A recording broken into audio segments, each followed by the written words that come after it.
Down అయిపోయారు, request చేస్తూ ఉన్నారు, ఆల్మోస్ట్ ఇక బదులాడుతూ ఉన్నారు. పాప దొరికితే మాకు ఇచ్చేయండి దయచేసి ప్లీజ్. మీ మీద కేసు కూడా పెట్టాం. పాపను మీరు ఎన్ని రోజులు మీ దగ్గర పెట్టుకున్నట్టుగా, పాపను ఎత్తుకపోయినట్టుగా, పాపను కిడ్నాప్ చేసినట్టుగా మీ పేరు కూడా కనీసం బయట చెప్పాం. అసలు మీ మీద కేసు కూడా ఏం పెట్టాం. దయచేసి పాప మంచిగా ఉండడమే మన అందరికి కావాలి. మీరు మా దగ్గరికి రావడం మీకు భయం అనిపిస్తే పుర్రి డైరెక్ట్ పాప ఒక దగ్గర పెట్టి మాకు ఇన్ఫర్మేషన్ ఇయ్యి, మేము వెళ్ళి అక్కడ వెళ్ళి పాపని తీసుకొచ్చుకుంటాం. అంతేగాని మేము మీ మీద కేసు పెట్టాం. మీ పేరు కూడా కనీసం సమాజానికి సొసైటీకి తెలియకుండా దీన్ని కప్పి పెట్టేస్తామని చెప్పేసి పోలీసులు ఆల్మోస్ట్ రిక్వెస్ట్ చేస్తూ ఉన్నారు, బదులాడుతూ ఉన్నారు. వాళ్ళు చేసేటువంటి ప్రయత్నాలు అన్నీ చేసేసారు. ఎన్ని రకాలుగా ప్రయత్నాలు చేయాలో అన్ని రకాలుగా ప్రయత్నాలు చేసేసారు. ఎన్నో టీములు పనిచేసినాయి పాప చిన్నారి విషయంలో. అయినా జాహ్నవి ఎక్కడున్నావు తల్లి అనేటువంటి ఇంకో క్వశ్చన్ మాకే ఉంది ఇప్పటికి కూడా. మరి ఇంతకు ఏమైనట్టు పాప, మరి ఇంతకు ఏమైనట్టు?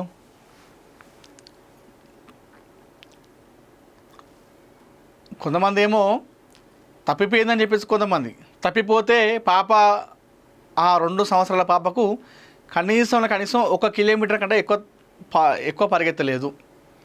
తప్పిపోతే ఇన్ని రోజులకు ఖచ్చితంగా పాప దొరికేది. ఎందుకంటే అక్కడ చుట్టుపక్కల కొండ ప్రాంతం అది మొత్తం కూడా జల్లెడబట్టిరు.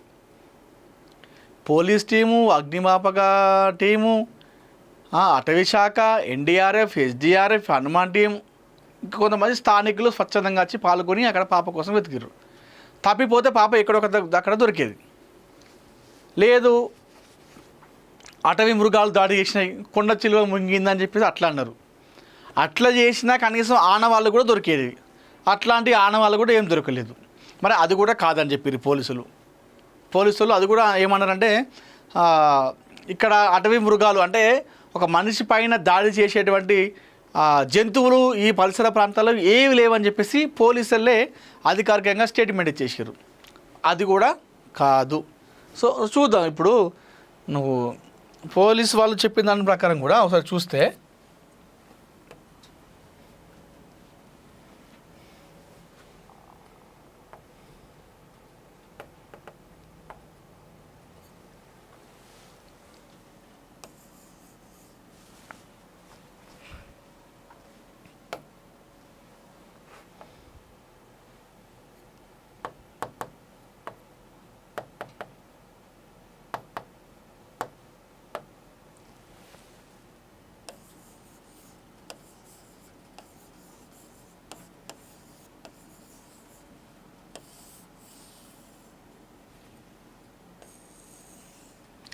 జాహ్నవిలో పోలీసు వాళ్ళు చెప్తుంది మనం చూసుకుంటే,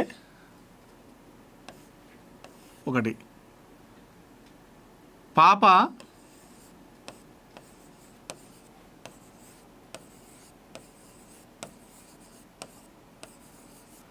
తప్పిపోలేదు అని చెప్పేసి అన్నారు. పాప మిస్ కాలేదు, తప్పిపోలేదు.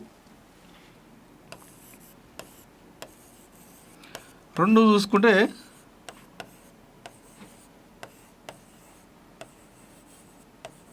జంతువుల దాడి కూడా లేదు అని చెప్పేసి పోలీసు వాళ్ళు చెప్పడం జరిగింది.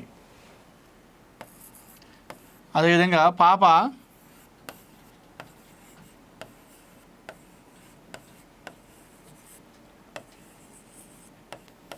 పామాయిల్ తోట ప్రాంతంలో లేదు. అదే రకంగా పాప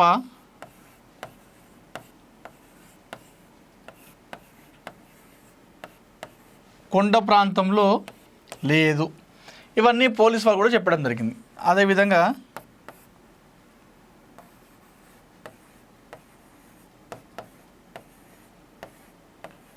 బంధువుల హస్తం కూడా ఉంటే తెలిసేది ఇప్పటి వరకు. ఖచ్చితంగా బంధువుల హస్తం ఉంటే ఇప్పటి వరకు ఎంతోమందిని విచారణ జరిపించారు,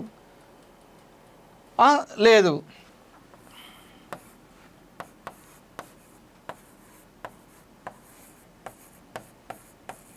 స్థానికుల హస్తం కూడా ఉండే అవకాశం లేదు. ఎందుకంటే స్థానికులు ఎవరు చేసినా కూడా ఇప్పటికీ ఆ ఊర్లో విచారించే ఉంటారు. ఖచ్చితంగా ఆ ఫోన్ ట్రేస్ చేస్తే ఆధారంగా దొరికే ఉంటారు. ఇవన్నీ కూడా లేవని చెప్పేసి చెప్తా ఉన్నారు. ఎవరో ఫోన్ లేని వాళ్ళ దగ్గరనే పాప ఉందని చెప్పి చెప్తా ఉన్నారు. మరీ ముఖ్యంగా పోలీసులు చెప్తుంది ఏంటంటే అయితే ఒకటి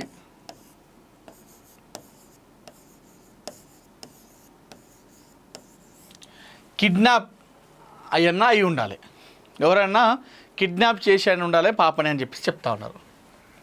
రెండు, ఈ రెండో దాంట్లో ఏముందంటే ఇప్పుడు కిడ్నాప్ అయితే ఇంకొకటి ఫోన్ లేని వాళ్ళ దగ్గర, ఇంకోటి చూసుకుంటే సంచార జాతర అనుకోండి చెప్పరాదండి.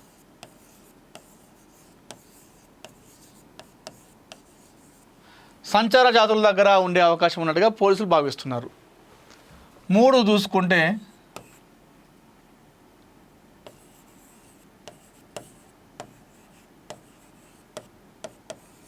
భిక్షాటన చేసే వాళ్ళ దగ్గర అయినా పాప ఉండాలి అని చెప్పేసి వ్యక్తం అనుకుంటా ఉన్నారు. ఒకటి కిడ్నాప్ అని చెప్పేసి అనుకుంటా ఉన్నారు. అంటే మామూలుగా ఎవరో ఒకరు వేరే వాళ్ళు ఇక్కడ బంధువులు స్థానికులు కాకుండా ఎవరో హస్తం ఉండాలని చెప్పేసి చెప్తా ఉన్నారు.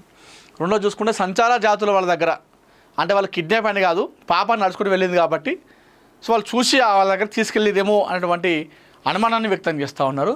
దాంతోపాటుగా భిక్షాటన చేసే వాళ్ళు ఉంటారు కదా బయట, వాళ్ళు చాలామంది కూడా బయట స్కామ్ జరుగుతూ ఉన్నాయి. ఎవరైతే ఈ బిచ్చగాళ్ళు ఉంటారో ఆ భిక్షాటన చేసే వాళ్ళ దగ్గర చాలామంది చిన్న చిన్న పిల్లలు ఉంటారు.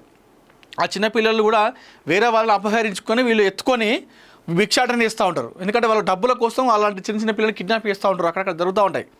అట్లయినా జరిగి ఉండాలని చెప్పి చెప్తా ఉన్నారు. పోలీసు వాళ్ళు చెప్పిన దాని ప్రకారం చూసుకుంటే సో ఇవే అనుమానం వ్యక్తం చేస్తూ ఉన్నారు. ఎవరో మొత్తానికైతే వాళ్ళ దగ్గర ఫోన్ అనేది లేదు, ఫోన్ లేని వాళ్ళ ఎవరైతే ఉంటారో వారి దగ్గరనే పాప ఉన్నది. ఒకవేళ ఫోన్ ఉన్నట్టయితే వాళ్ళ దగ్గర ఈ సమాచారం తెలిసేది ఎప్పుడో రకంగా ఫోన్ కాల్ ట్రాక్ ఆధారంగా మనం గుర్తించేవాళ్ళం.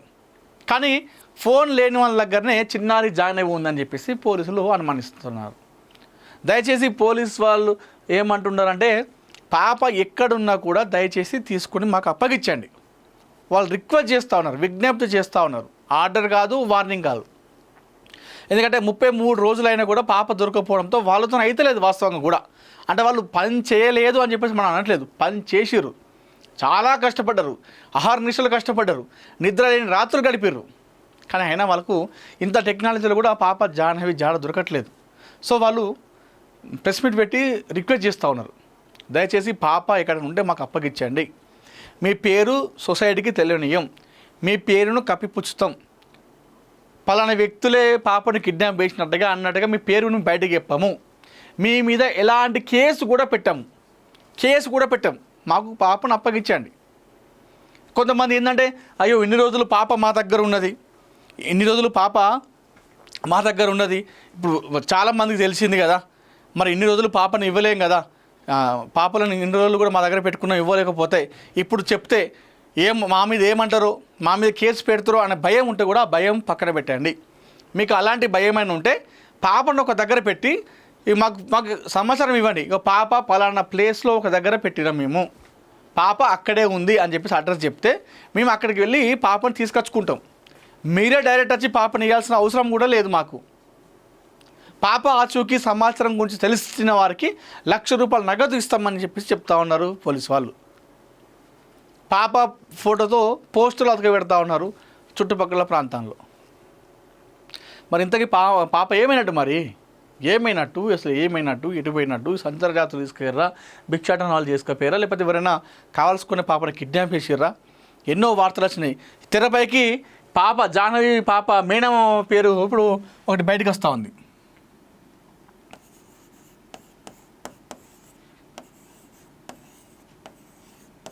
మేనమామ కోటేశ్వరరావు అది పేరు ఉంది. మనోడు ఏం చేసిండు, చిన్నారి జాహ్నవి పాప మేనమామ. అయితే మొన్న అతను స్వేచ్ఛ ఆగ్రహారంలో ఇట్లా పోతుంటే ఆయనకు ఒక కారు గట్టి గుద్దింది, పోతుంటే కారు వచ్చి గుద్దింది. అయితే ఆ గుద్దిన తర్వాత మనోడు ఏం చేసిండు, చిన్నారి జాహ్నవి మేనమామ ఇది ఖచ్చితంగా కావాల్సుకొని ఇది వాంటెడ్లీ కానీ నన్ను యాక్సిడెంట్ చేసారు, నన్ను చంపాలనే చూసారు. సో ఇదంతా కూడా మా కోడల్ని చిన్నారి జాహ్నవిని ఎప్పుడైతే తను కనిపించకుండా పోయిందో అప్పుడు ఒక సీసీటీవీ ఫుటేజ్లో ఒక కియా కారు కనిపించింది.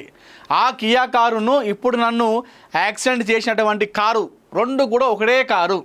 అంటే పాపను ఎవరో కావాల్సుకునే కిడ్నాప్ చేసిర్రు, అదే కారు ఇప్పుడు నన్ను చంపడానికి ప్రయత్నం చేసింది అని చెప్పేసి మనోడు ఏం చేసిండు, చిన్నారి జాహ్నవి మేనమామ మీడియా వాళ్ళకు సమాచారం ఇచ్చిండు. మీడియాకు సమాచారం ఇవ్వడంతో మీడియాలో రకరకాల వార్తలు వచ్చినాయి. ఆ కియా కారు అనుమానం, ఏదైతే ఆ కియా కారులో ఉన్న అనుమానం అదే కారు గుద్దింది కాబట్టి, ఆ కారు సీసీటీవీలో కనిపించింది కాబట్టి, 2-3 రోజులు ఆ కారు అక్కడ కనిపించింది కాబట్టి ఇదే కారే సంబంధించిన వ్యక్తులే ఆ కారులో పాప కిడ్నాప్ చేసి ఇప్పుడు తన మేనమామను కూడా చంపే ప్రయత్నం చేసిరని చెప్పేసి అన్ని రకాలుగా వార్తలు రావడం జరిగింది. అయితే పోలీసు వాళ్ళు దీనిపైన విచారణ చేపట్టి వాళ్ళని ప్రశ్నిస్తే అక్కడ ఏదైతే పాపను అపహరించినప్పుడు సీసీటీవీలో ఉన్నటువంటి కియా కారు ఏదైతుందో ఆ కియా కారును ఈ మేనమామను డ్యాష్ ఇచ్చినటువంటి కియా కారు ఒకటి కాదు అని చెప్పేసి తేల్చేసిరు. అది ఉద్దేశపూర్వకంగా చేసిన యాక్సిడెంట్ కాదు, అది ప్రమాదవశాత్తు యాక్సిడెంట్ అని చెప్పేసి పోలీసు వాళ్ళు చెప్పడం జరిగింది. దీనిపైన వాళ్ళ మేనమామ కూడా మాట్లాడి, సారీ ఇది నేను ఏదో గాబరగా చెప్పేసిన, ఇది వాంటెడ్గా చేసింది కాదు, ప్రమాదవశాత్తు నాకు యాక్సిడెంట్ అయిందే, నేను తప్పుగా మాట్లాడినా అని చెప్పేసి ఈ మేనమామ కూడా ఒప్పేసుకున్నాడు. అది వాస్తవంగా ఒక్కసారిగా ఇది వాళ్ళ మేనమామ ఈ సమాచారం బయటకు చెప్పడంతో మళ్ళొకసారి ఆశలు చిగురించినాయి. అది నిజమే కావచ్చు అని చెప్పేసి పోలీసు వాళ్ళు కూడా అనుకున్నారు. ఇక జనాలు అయితే ఓకే కేసుకి దగ్గరకు వచ్చినట్టు ఇక పాప దొరికినట్టు అని చెప్పేసి అనుకున్నారు. ఈ కియా కారు నన్ను గుద్దిన తర్వాత అదే అనుకున్నారు మొత్తం. ఇక ఓకే ఇక ఖచ్చితంగా కావాల్సుకునే గుద్దిండు, ఆ సీసీటీవీలో ఉంది కూడా ఇదే కియా కారు, ఇప్పుడు నన్నే చంప ప్రయత్నం చేసిరంటే ఖచ్చితంగా ఆ కారుకు సంబంధించినటువంటి వ్యక్తులే పాపని కిడ్నాప్ ఇచ్చారని చెప్పేసి మనోడు అనుకున్నాడు. మీడియాకు సమాచారం ఇచ్చిండు, అంత ఆగమాగమైంది. పోలీసులు అంతా కూడా ట్రాష్ ఫేక్ అని చెప్పేసి చెప్పేసారు. మరి ఇంతకీ మరి ఏమైనట్టు పాప, ఏమైనట్టు? సంచార జాతుల దగ్గర ఉన్నా కూడా ఇప్పటికీ ఎవరో ఒకరు ఇన్ఫర్మేషన్ ఇచ్చేవాళ్ళు కదా. ఎవరైతే ఫోన్ లేని వాళ్ళ దగ్గర ఉన్నట్టయితే పాప ఇన్ని రోజుల పాపను ఎవరైనా చూసేట్లు గుర్తుపడతారు. అట్లా మైండ్లోకి ఎక్కిపోయింది పాప 2 తెలుగు రాష్ట్రాల్లో. మరి ఆ పాపను చూడగానే ఎవరైనా సరే గుర్తుపెట్టాలి. ఎప్పుడో ఒకసారి బయట తిరగపోతురా, ఆ ఇంటి పక్కన వాళ్ళు కూడా చూస్తారు కదా ఎవరో ఒకరన్నా పాపని. మరి అట్లయినా మనకు కనిపించాలి కదా. సో మొత్తానికైతే ఆంధ్రప్రదేశ్ పోలీసులకు చిన్నారి జాహ్నవి కేసు ఒక సవాల్గా, ఒక ఛాలెంజ్గా మారిందని చెప్పుకోవాలి. మరి ఇప్పుడు దీనికి ముగింపు కార్డు, శుభం కార్డు ఎప్పుడు పడుతుందో కానీ పాప కోసం ఇప్పటికీ చాలామంది ఎదురు చూస్తూ ఉన్నారు క్షేమంగా రావాలని చెప్పేసి. వాళ్ళ అమ్మ నాన్న ఇద్దరు కూడా హాస్పిటల్ పాలయ్యారు. పాప మీద రంది పెట్టుకొని బెంగ పెట్టుకొని మొన్ననే డిశ్చార్జ్ అయ్యి వాళ్ళ అమ్మ వచ్చింది. మొన్న నెల రోజులు అయింది కదా, 6వ తారీఖున తప్పిపోయింది కదా. ఆ 6వ తారీఖు